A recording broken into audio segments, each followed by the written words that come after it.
Hello, and welcome to rutnut-reviews. I'm Dan Rutter, this is Rick Miley, and today we're going to review Space Goblins. It's an animation, it's 28 minutes long, and it's in English. So it's basically based on two bounty hunters, and they're obviously sent on... Do they work for the government or something? I think they do, yes. Yeah. They work for the government and they go after Tax avoiders and other sorts of crimes to do with the government. It looks like there are only like 2 or 3 people involved in the whole project, which is sort of quite ambitious, and there's quite a lot of animation. All the creatures have been designed and are great. For me, I thought the running time probably a bit too long for me, because there's enough animation there to do an absolutely fantastic short 10-minute film. And then some of the animation, there's a lot of just the talking heads of using footage which they've used before, and I don't think it needed it, that dialogue. While it's well played and well written, I don't think it needs it. That could probably come later in some later episodes. Maybe they could get a series of each 10 minutes of each episode of these bounty hunters, or these people who work for the government, going after the bad guys each week. And I think it would be brilliant. Yeah, definitely. Like I said, there were some conversations that I thought they said it sort of within the first couple of sentences. They'd already covered the thing, they didn't have to repeat it. Yeah.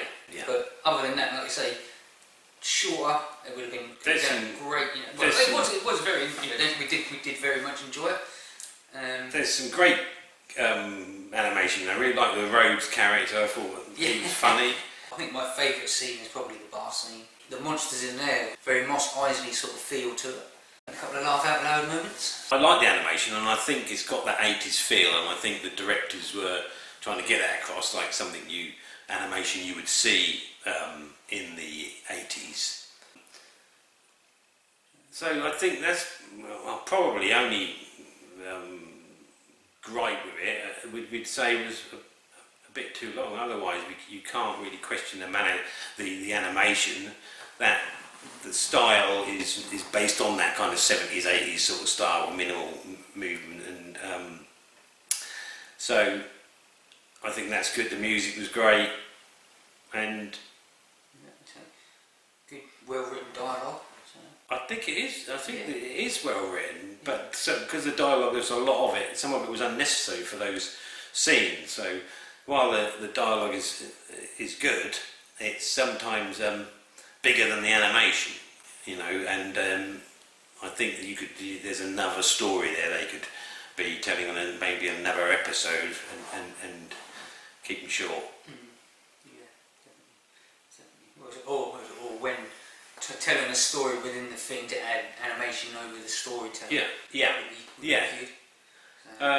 So there's a lot of work there. But, a lot of work involved. It's colourful. Yes, very. It's interesting what age group they're sort of aiming at, because there's sort of smoking references, and there's the odd swear word.